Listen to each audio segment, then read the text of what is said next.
Today's guest is Helané Wahbeh, ND, MCR, and she is the Director of Research at the Institute of Noetic Sciences and an adjunct assistant professor in the Department of Neurology at Oregon Health and Science University. She completed her undergraduate degree at the University of California Berkeley in Anthropology and Pre-Medicine. She obtained her clinical doctorate at the National University of Natural Medicine. She obtained her Master of Clinical Research from Oregon Health and Science University, where she has been on faculty in the Department of Neurology since 2006. She also completed 2 postdoctoral research fellowships. She is author of The Science of Channeling: Why You Should Trust Your Intuition and Embrace the Force That Connects Us All. She has some fascinating experience with channeling and a very scientific approach as well to afterlife evidence channeling and research on non-local consciousness.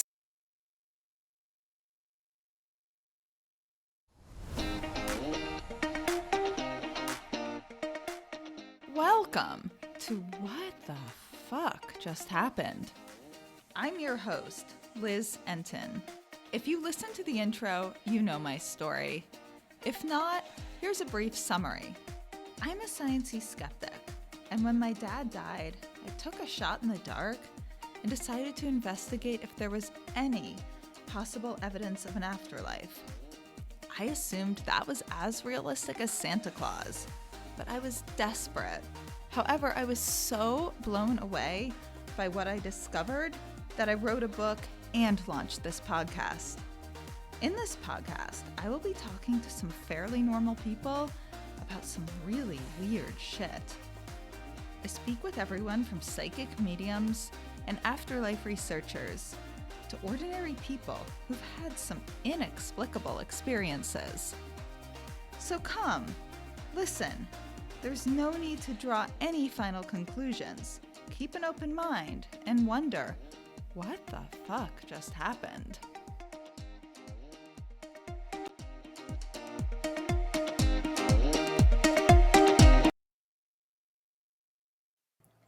Hi everyone, today I'm speaking with Dr. Helané Wahbeh, and welcome. Hello, everybody. My name's Helané Wahbeh. I'm the Director of Research at the Institute of Noetic Sciences, and I'm so happy to be here with you today talking about this topic. And so my first question is, how did you get involved with IONS in the first place? So I actually had never heard of IONS, and I, through a circuitous route, ended up being a meditation researcher at Oregon Health and Science University. I had originally gotten my naturopathic physician degree and was working with patients and got really drawn to get back into research, specifically meditation research. So I was there, did a couple postdoctoral research fellowships, and was very focused on looking at mindfulness meditation and how it works. And a friend of mine who knew I was doing meditation research, he said, you have to go to IONS for this meditation work group they're having. I said, oh, this sounds, fabulous. Tell me more. So they were hosting a work group with expert meditation researchers on the future of meditation, because they realized that even though there was this wonderful surge of meditation research in the West, people were just looking at it in a very prescribed way. It was like, okay, what's going on in the brain? What's going on in the body? And they didn't often get into the spiritual aspects or the more esoteric aspects of meditation. It really was devoid of that kind of spiritual underpinning. So this work group spent a few days together talking about those issues and how we could support them. We wrote a joint paper that was published in PLOS One, talking about the different areas of meditation research that we could strengthen in some way. So while I was there doing this incredible work, I was just blown away by the courage that IONS had to ask these more esoteric research questions. And I really wanted to get involved with that myself. So I asked the CEO at the time if they, were hiring or had space on their science team. And over the course of about a year, I ended up joining the team as a consultant, then a scientist, and now here I am finding myself as the director of research.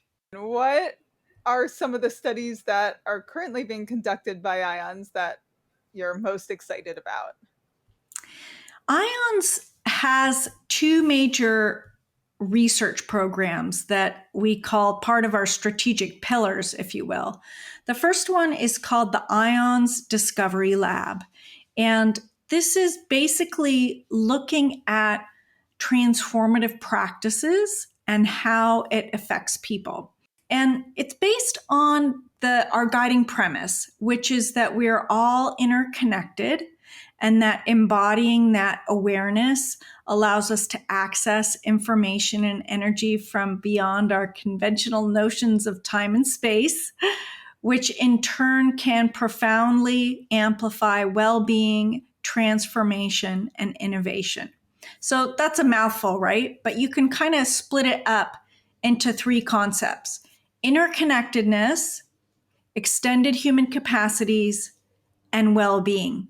So the IONS Discovery Lab wants to understand what is the relationship between those three concepts, what practices boost them, like is it meditation, is it nature-based hikes in the woods, is it quilting, who knows? It can be any transformative practice, and we look at how those three measures change before and after.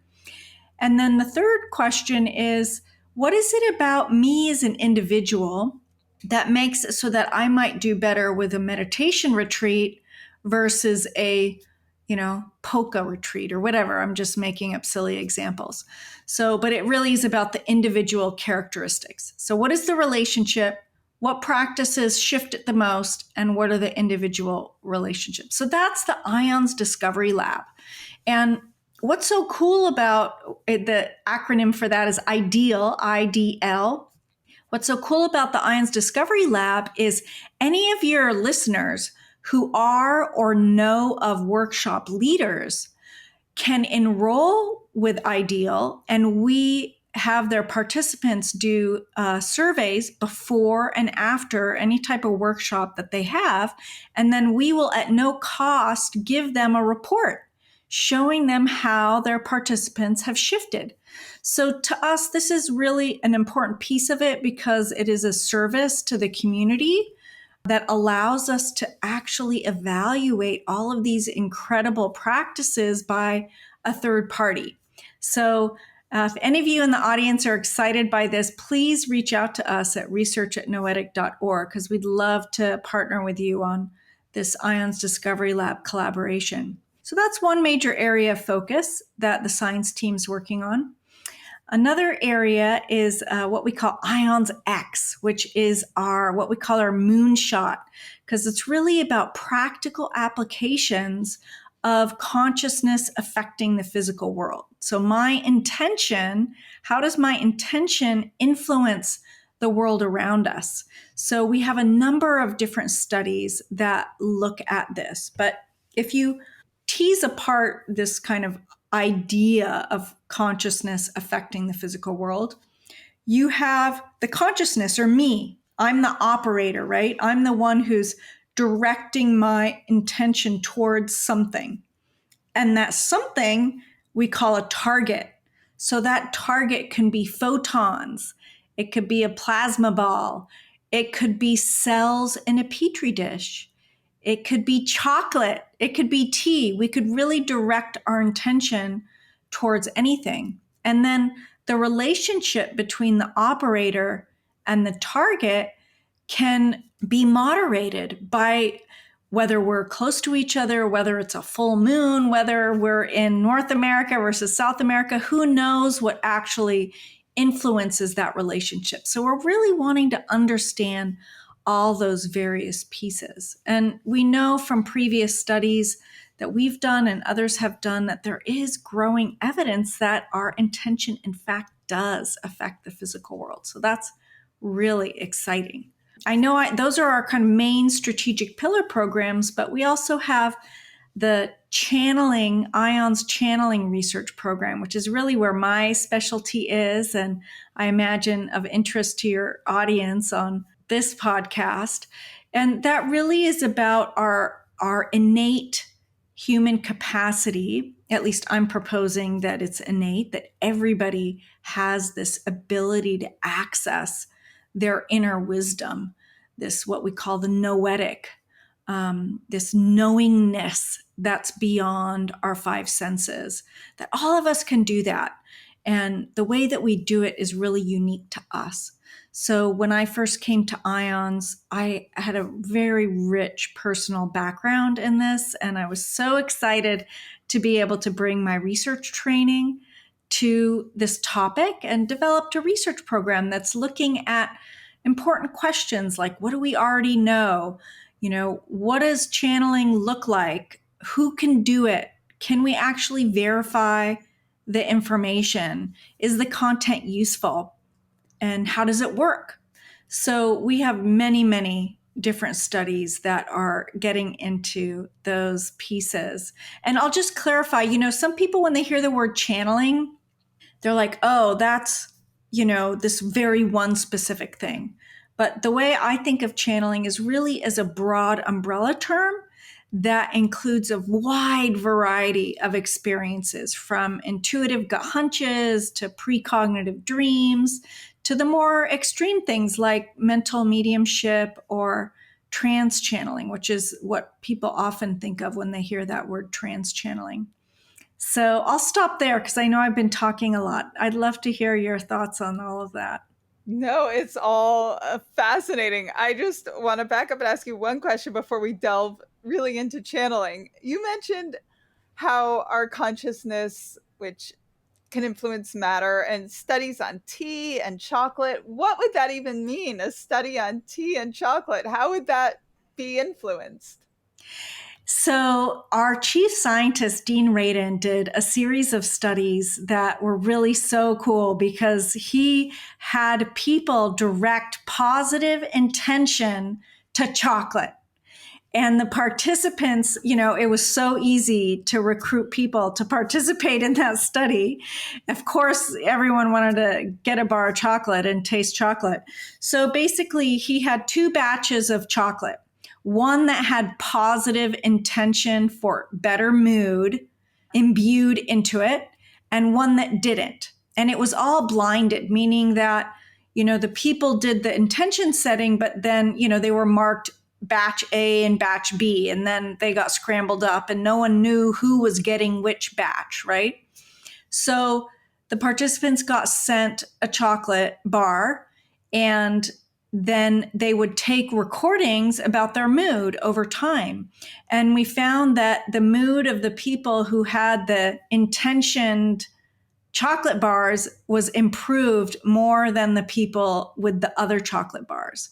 So that was an incredible study.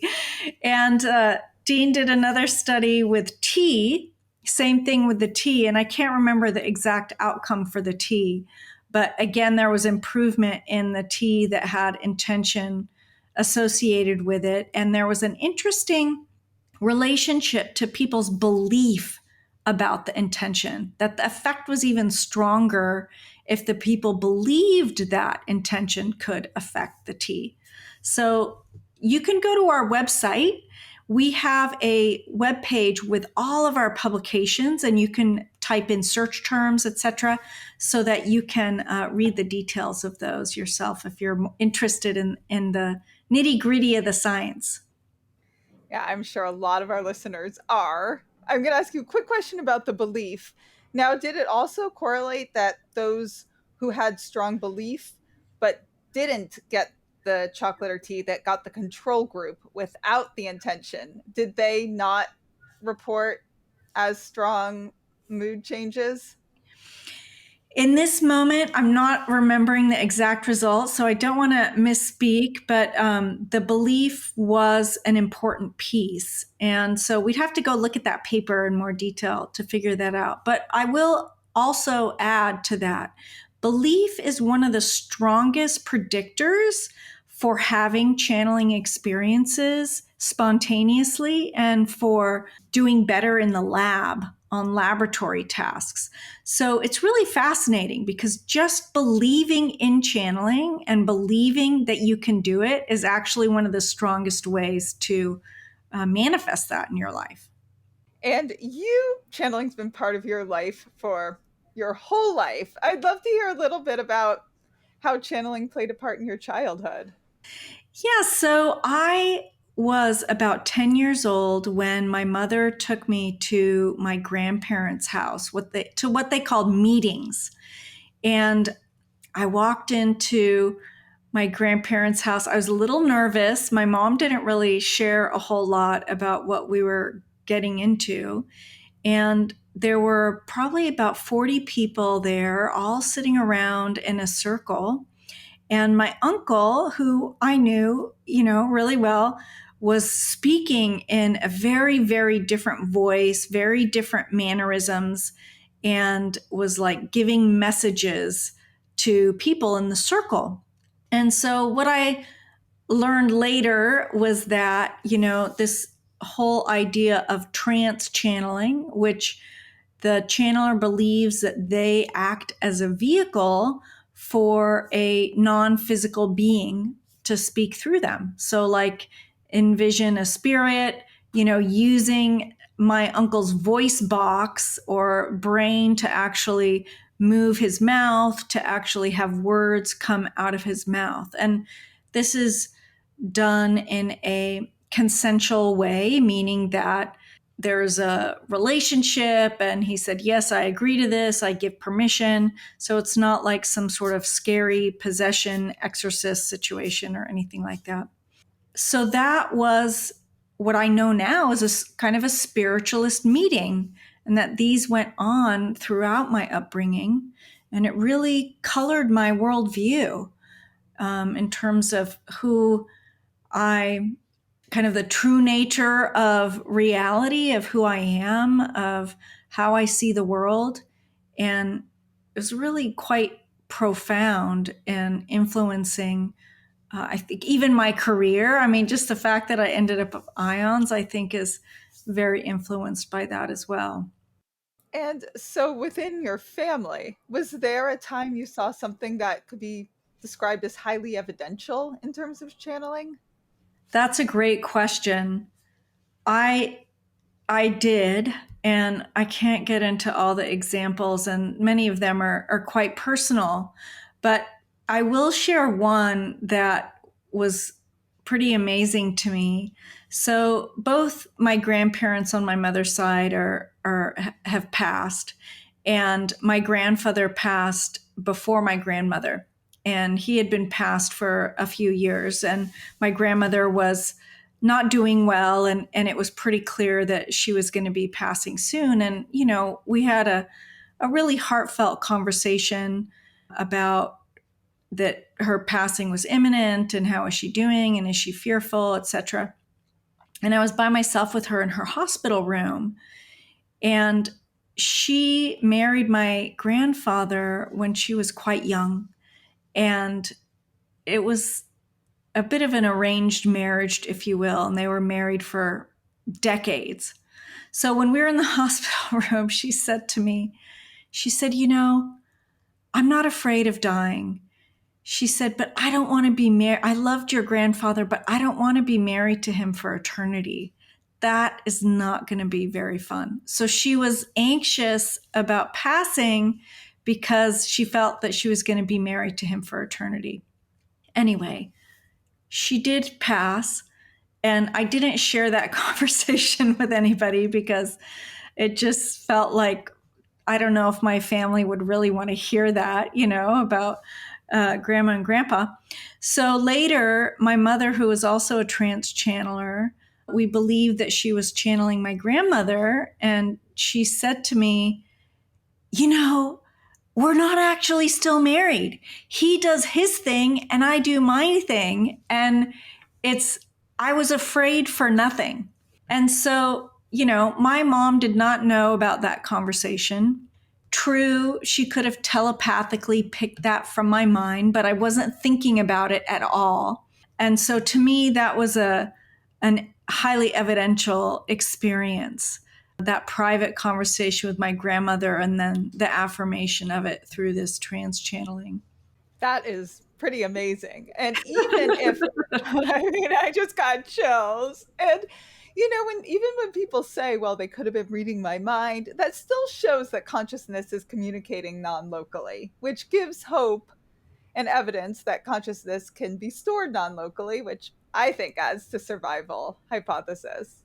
Yes, exactly. I know people say, oh, that's just telepathy. It's like, okay, well, that's pretty remarkable in and of itself. Right, right. And it's, people who say the most extreme of skeptics will say, well, telepathy doesn't exist. So then once you have multiple aspects exist that your aspects of science say can't, that already contradicts and gives more hope towards an afterlife. Yeah. Now you yourself have channeled, correct? I want to hear about some of your experiences. Yeah. So as a child, I was really quite sensitive. And if I walked into a room, it felt like I could feel other people's emotions more than just like seeing, oh, if they're angry or whatever, like I could feel them in my body. And I personally do believe in non-physical beings. So, I would be nervous in my house if it was dark, like walking up the stairs, I could feel things around me and just very, very sensitive. And my best friend growing up, we would play this fun, what we called the psychic game. And when she would be driving and she'd say, okay, tell me in your mind which way I should turn. So every time we'd get to the intersection, I would, mentally say, turn right.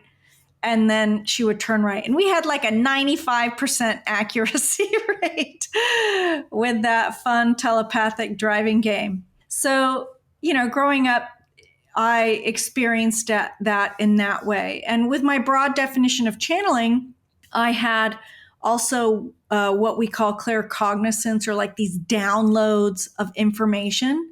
And that came up for me in my private practice when I was seeing patients. Of course, the patient would fill out a history form and I'd be talking to them, but then I'd get this huge download of information that, they didn't share about at all, that related to the root cause of where their illness may have came from. And I would, ask kind of a probing question, and it would almost always lead to some sort of cathartic release about, oh, yes, this happened to me, or, oh, yes, that's when it started. So that was pretty amazing. I also get goosebumps when I perceive something as truth. And I can share a little bit more about the noetic signature research that we've done, but it's not uncommon for people to have different expressions of channeling, and that it shows up differently for everybody. So when I had, those things that I just described, but when I came to IONS, I started doing research on trance channeling specifically. And that's what I experienced quite a bit with my family members. But I hadn't experienced it myself. And I became very curious about what that would feel like to actually try to do trance channeling. And a colleague of mine, Patricio Tresoldi, put out a paper using hypnosis to teach people how to do that. I said, oh, I want to do that. And I did. I worked with a hypnotist. We did about 6 sessions, and it allowed me to learn how to trance channel. So now if I choose to, I can do that also. Have you had any remarkable experiences yourself while trance channeling? Specifically while trance channeling, I think the process in and of itself is incredibly profound and remarkable. I'm a meditator, so, I get into a very relaxed meditative state.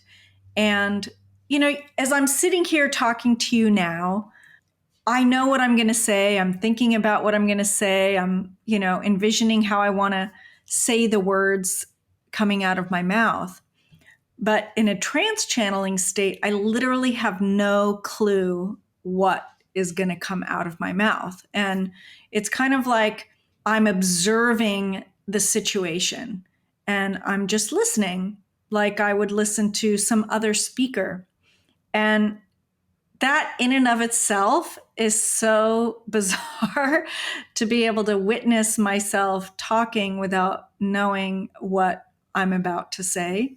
And I wrote about some of my experiences in my Science of Channeling book related to how channeling works. And I feel that channeling, whether it's trance channeling or other types of channeling, is such a powerful tool to be able to gain information about things that we're not sure about. So, the wisdom and clarity that I've received for my own personal life has been profound. The guidance about research focus and work focus has been really profound. So, to me, it's an indispensable and remarkable tool that I'm just absolutely grateful for. Now, when you're channeling, who do you feel you're communicating with? A deceased loved one, a higher being? So I can answer that question with my scientist hat on, which is one of the most common questions. What is the source? What is the source of channeling? And some people believe it's the higher self of ourselves. Some people believe it's the unconscious mind of our own self. Some people believe it's like a collective consciousness that we're tapping into. Others believe it's a discrete, separate, non-physical entity, whether it's a deceased human or an extraterrestrial intelligence or a guardian angel or spiritual helper.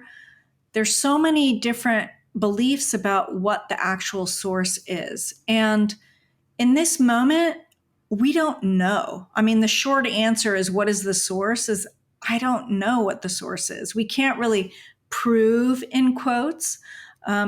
My sense and hypothesis is that the source is actually quite varied, depending on who it is, on the specific channeling session, and the type of channeling that people are doing. And so, in my instance, when I get goosebumps, I feel like I'm just tapping into my higher self or a higher truth than my ego personality has access to. And those goosebumps are saying, hey, pay attention. There's something here that you should attend to.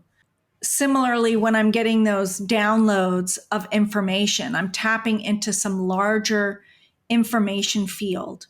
When I or others are doing trance channeling, I personally believe, because I am more of a spiritualist and I do believe in survival, that there is a discrete entity that is communicating through. And I don't think that, like I imagine Helané leaving this body and then living in it through eternity exactly how I am in this human form. I think that this human form is very particular to us being here now, and that it probably morphs and shifts and changes. But that's my essence. Anyway, I'm kind of rambling, but I do want to share one more piece, which is that some trance channelers they believe that they're just channeling one specific being all the time, like it's their one guide that's always talking through them. Other trance channelers will channel whatever is called for in that moment, depending on the sitter. So if I do trance channeling, that's the type of channeling that I do. I don't do readings for people. I just use it for my own use. And so most often it's my spiritual guides who come through or a family member who wants to give me a message, etc. You mentioned you are pretty convinced or convinced that there is an afterlife. And can I ask why you've concluded that? We have, I think, quite a few listeners who have a hard time thinking afterlife is possible, and they're in pretty profound grief. So I'd love to hear why you think that. Yeah, and this is my personal path. The things that I witnessed growing up were so remarkable to me, and there was no motivation for my family to be faking it. And so I think from an early age, witnessing that, witnessing my mother, probably I've witnessed hundreds and hundreds of trance channeling sessions of my relatives that I just can't see how or why they would fake it, including speaking different languages that they didn't know, expressing knowledge that they, like my uncle's like a barely a high school grad, and he would talk with a vocabulary that he couldn't do otherwise. So my personal experience, I think, is the major foundation of that. Then as a scientist, in reviewing the evidence, with my scientist hat on, I can't say definitively that we have definitively proven beyond the shadow of a doubt that survival is real. And the only reason why I say that is because of the psi hypothesis, right? So that is this information that we're receiving, is it actually just from living people? And to me, it's highly unlikely that that's true, because you look at some of these cases and there are no known psychic ways to actually get the information for some of these cases. Like, it's so complex and so convoluted, and we haven't been able to see anybody demonstrate that level of psychic ability otherwise. And the simplest explanation is survival. And I know it's hard for people to swallow, and I'm absolutely not trying to convince anybody. I would invite them to actually review the evidence. We won an honorable mention of the Bigelow Institute of Consciousness Studies contest. Maybe you've already talked about that with your audience, but it was a huge contest where people were charged with summarizing the best evidence for survival. And so today, that is the most comprehensive, summarized evidence that you can find anywhere, and it's all available for free on their website. And I think we did a pretty good job with our essay. We got honorable mention. Of course, there were lots of others that were awarded higher than ours, but I think it's a really nice summary to be able to review that evidence. So with my personal experience, plus this evidence that I've observed, I am personally pro survival hypothesis.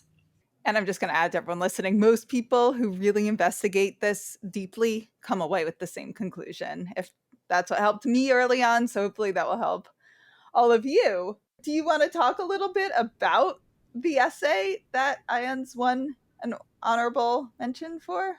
Sure. So we took an approach that was unique in that when you think about science and you think about evidence, the way to synthesize and evaluate that is to do a review and to judge the evidence. It's called a systematic review or a meta-analysis. And so we started thinking about how can we actually grade, if you will, the level of evidence. So we reviewed the various levels of evidence and gave each one a grade. So, for example, the mediumship literature is vast. It's been around for over 150 years. There are so many incredible cases that are exceptionally difficult to explain. Fast forward, we have the modern triple-blind laboratory studies that are also very difficult to explain. So the mediumship literature is really quite solid. So it got one of the best grades. We also have the reincarnation literature that was initiated by Ian Stevenson and has been carried on by Jim Tucker at the University of Virginia. And so that is a very, very solid, comprehensive body of evidence demonstrating, I think, demonstrating some persistence of survival in subsequent lives, which is just incredible. Some of the birth defect evidence is really amazing. So, and just to clarify, let's envision someone was, shot in the chest, and that's how they died.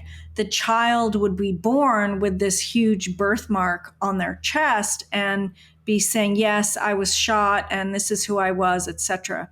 Those are very, very, very well documented.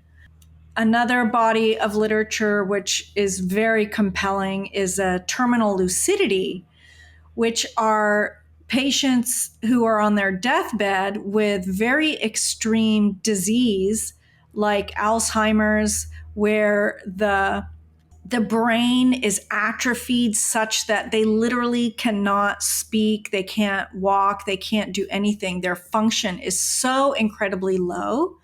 And then just before they pass, they'll pop up and be completely coherent and have wonderful conversations with their loved ones and then leave. Now, that's not specific to survival, but it does, I think, demonstrate that we can have a level of consciousness without our physical brain. So in those cases, the brain's just mush and they haven't been able to communicate for months, and then all of a sudden they're speaking normally, etc. So I could go on from there, but we did grade these different bodies of evidence, and then we had a second piece that was really fascinating because we wanted to know, just like your audience, well, what would be the most persuasive? What experiment would actually persuade you to believe in survival? So we laid out 10 different experiments and we asked academics, we said, if this experiment had a positive result, would this allow you to believe in survival? What would persuade you? So we had all these ratings, and it was really fascinating to see that the bodies of evidence that we graded the highest were the ones that people said would be the most persuasive. And so that was the mediumship, the reincarnation, etc. Now, I don't think that each body of literature by itself is really what does it. I feel like when you look at all of them together, it just creates such a compelling picture. And the contest organizers, they said, we want to know the evidence if it's been shown beyond a reasonable doubt. And so many of the essay writers said, yes, it's been proven beyond a reasonable doubt. And the organizers feel that it has been proven beyond a reasonable doubt. So from their perspective, they're like, we don't need to do proof-oriented studies anymore. It's already been proven and now beyond a reasonable doubt. And so now we're moving on to discover a little bit more about, well, what's it like in the afterlife and how do we prepare for ourselves? And can we, communicate with them to help support humanity? What are your theories or studies or thoughts on any conclusions of what it could be like in the afterlife? So we personally at IONS haven't done any specific studies on that, but there are some wonderful resources for that. Frank Fontana wrote a wonderful book called Life Beyond Death that's very accessible, very easy to read. Numerous channelers have written descriptions about life after death. And actually, we have received some content in a more recent study that is about to be published in the Journal of Anomalous Experiences. It's an open access journal. We asked channelers questions from scientists, but those scientists were also curious about the afterlife. And if I was going to summarize the information in a very brief way, I would say that yes, our consciousness does survive our physical death, that we are able to communicate, connect with loved ones who have passed, that there is a kind of transition period shortly after we pass, that the overall goal continues to be learning and expansion, and then that takes different forms depending on the person's goals and intentions. So that's it, in a very, very quick nutshell. Another area I'm very interested in is earthbound spirits, this phenomenon of deceased humans who get stuck after they pass. Often it's because they're atheists or they are deeply religious and feel that they're going to go to hell, or they died suddenly and didn't realize that they have passed. This phenomenon is talked about in so many different cultures around the world, and talked about how to prepare for death and how to support these deceased humans who are stuck to actually move on, because it is said that their energy continues to affect the living. You grew up around this, you're probably not as shocked as, say, I was when I first started learning about some of this, but is there anything you've discovered in your research or experiences that just completely surpassed your Vogel threshold, that just absolutely blew you away? I think one of my favorite moments in my channeling research was a project that I did with 5 different trance channelers. And we rented a house, and we had like 3 days of channeling all together. And in the corner of the room, we had something called random number generators that all come back around to. But, we had channeling sessions, and then we had times where we weren't channeling, but we were just chatting. But one of the most profound channeling sessions was when all of those trance channelers were channeling at the same time. And the supposed beings talking through them were having a conversation with each other about humanity. And what do we do with humanity? And, they need help, and how are we going to help them?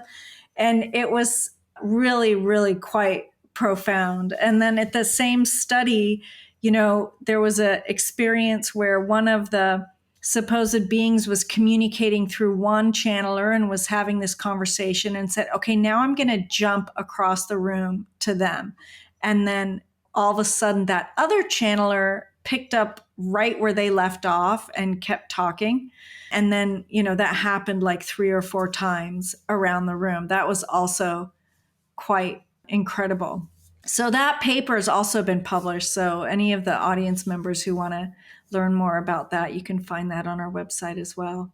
You said there were also random number generators there. Oh, yes. What happened with them? So we have these 16 random number generators in the corner of the room. And basically, these devices spit out random data, and there's really no reason for it to stray from randomness. Imagine it spits out ones and zeros, and there should be an equal number of ones and an equal number of zeros. I'm simplifying it quite a bit, but just so that the audience understands. So we compared the data when channeling was happening versus when we were just chit-chatting. So sitting in the same spaces in the same room, and there was increased coherence between the 16 data channels, meaning that they were less random. And it was across those 16 channels and also within those 16 channels. So if you think about one channel, if this data point is correlated to one in the future, it's basically greater coherence across time. And if you look at the different channels and how they relate to each other, because they're on this little board, it's kind of like coherence across space. So this was a small pilot study, but essentially we found greater coherence across time and space during the channeling sessions versus the non-channeling sessions. So to me, this was so incredibly exciting, because I can walk into a room when people are channeling, and I feel the difference. So if I walk into a room when people are channeling, that feels very different to me than if I walk in a room when people are just chit-chatting.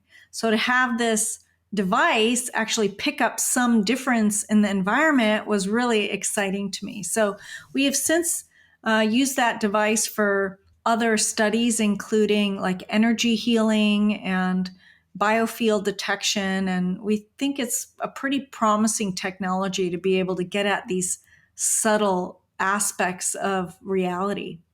Obviously, this is speculative. I don't expect you to have an accurate answer. But what theories do you have, or strong theories do you think there are scientifically that how this could all work? What substance could this non-local consciousness be, if that's even the right question to ask? What scientific theories do you like that are out there? The ones that keep rising to the top of my mind are informational. And I really like Jude Currivan's work. She wrote a couple books now, but one was about holograms, which are essentially informational. And so the idea that this interconnectedness of all things is made up of information, and that information shows up in different ways is really attractive to me. Another interesting piece is, if you talk to channelers, you talk to people who can sense subtle energies, they're often use the words of frequency, vibration, density, and so perhaps that information is transmitted in some wavelength way that creates its unique aspects. Because people say, well, how can we all be one and yet still individual? But if you look at, the electromagnetic spectrum, say, as a metaphor, it's all one thing. It's all this one spectrum, and yet each frequency on that spectrum is super unique. So the color red is one specific frequency, but it has its characteristics that are very, very different than orange, say, or purple, etc. And that could be our individual selves. So those are the ones that are really rising to the surface, and, including the higher dimensional models by Bernard Carr and Vernon Nepi. The funny thing about theories is there are so many of them. And everybody has their favorite, theory. We're actually hosting a contest we did last year where people had to come up with testable theories of consciousness, and we awarded $100,000 in prize money for the top winners of that. So you can also see that on our website. And next year, we're going to have a new prize again for $100K, but our committee is meeting now talking about this exact thing. What are the theories of consciousness? Which are the best ones? How do we move this field forward? There are so many theories. And one idea we have is, can we create a review where we actually map them all on top of each other? Because what someone calls a conscious agent may be the same thing as a noetic particle, may be the same thing as a gimel, but it's all kind of different names for the same thing of how it works. Anyway, I'm not a physicist, and I can only speak to this to a certain level, but those are the pieces that come to mind around it. So you said you offered a $100,000 prize just recently. What were the 2 prize-winning essays? Yes, when we first put the call out, we received 108 initial applications. We narrowed those down to 10, and then we narrowed them again to 3. And we were supposed to pick one, but we got to those 3 and we're like, we can't pick. We need to give each of these a prize. So they split the 100K between those 3 applications. One of them was by Gomez Marin, is his last name, Alex Gomez Marin, and it was called Seeing Without Eyes. And it was all about these children who are blindfolded in a very strict way, who are able to actually read. And so the experiment was to recruit clinically blind adults, So they basically, don't have the physical capacity to read, and then also blinding them and then doing this reading training, if you will, to be able to read without eyes. So that definitely shows this non-local consciousness piece, unless we can read through our skin or something that we haven't quite developed yet. So that was one application. The other one was using these random number generators that I just already described to you in deathbed settings. And at the moment of death, is there a shift in entropy in the room that can be detected by these random number generators? So that was also a very fascinating study. And I apologize, I'm not remembering that group's authors in this moment. The name of the study and the scientists behind it is Detecting Deviations from Random Activity as Indications of Consciousness Beyond the Brain by Dr. Wolfhard Janu, Dr. Vasilios Basios, Dr.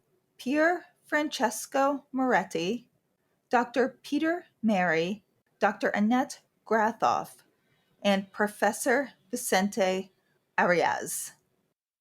And then the third one was Donald Hoffman and team for his highly mathematically technical conscious agents theory, that the fundamental nature of reality is consciousness. And they were demonstrating that mathematically. Wow. I wish I could spend like 10,000 hours. You hear my dog in the background, but I wish I could spend 10,000 hours delving into those. Everything. This whole conversation has been absolutely fascinating. And I guess one final question.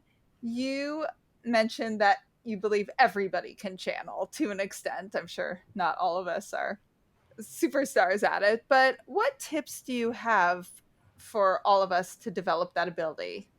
We call that the noetic signature, that everybody has the capacity to channel, but that the way it looks for them is unique. It's like a signature. If you go to our website, you can take an inventory that shows you your specific way of how you channel. And it's fascinating because not all of us can play basketball really well, or play soccer really well, or play tennis really well. I see it on a kind of natural spectrum like any other type of skill. And so the noetic signature can allow you to discover which ones are really strong for you and how to potentially nurture them. So there are many, many teachers of channeling, depending on which type you'd like to learn. I actually have a channeling course starting up in October on best practices. But if I was going to give the quick and dirty tips, it would be to set aside even just a few minutes a day to sit quietly or to do some very mindful movement if you're not someone who can sit still, with the intention of going within and listening to your own inner wisdom, and starting simply with yes/no questions, and then being very open and curious and observant about what you experience. Put the blinders on to the outside world and that fire hydrant of information that's always coming to us, even if it's just a few minutes a day, and give it a try. And lastly, remind us the name of your book and where our listeners can find you and follow you and learn more. So you can find my book, The Science of Channeling, wherever books are sold. It's available as an audiobook now. And much of what I've been speaking about today is available at our website at noetic.org. We invite you to join our community. We have lots of free programming that you can get involved with to learn more and to have conversations, transparent conversations about these exciting topics. Wonderful. Thank you so much. Thank you so much. It's been a pleasure. To get more information on what the fuck just happened, go to WTFJustHappened.net. There you can order my book, What the Fuck Just Happened? A Sciencey-Skeptic Explores Grief, Healing, and Evidence of an Afterlife. And you can learn all about how I came to conclude that there most likely is an afterlife. You can also learn about the early stages of my grief and the amazing, fascinating people I met along the way. You can also read about how much I harassed them trying to get evidence, see if they were cheating, and see if they were sane. There, you can subscribe to our newsletter. If you enjoyed this episode, please rate and review us wherever you get your podcasts. It makes such a difference, especially for a new podcast like this one. And if any of you have had a crazy what the fuck yourself, have any questions, feedback, or just want to say hi, reach out on either Instagram at WTF_just_happened_ or email me at hello@WTFJustHappened.net. And remember, you don't have to draw any final conclusions as you wonder what the fuck just happened.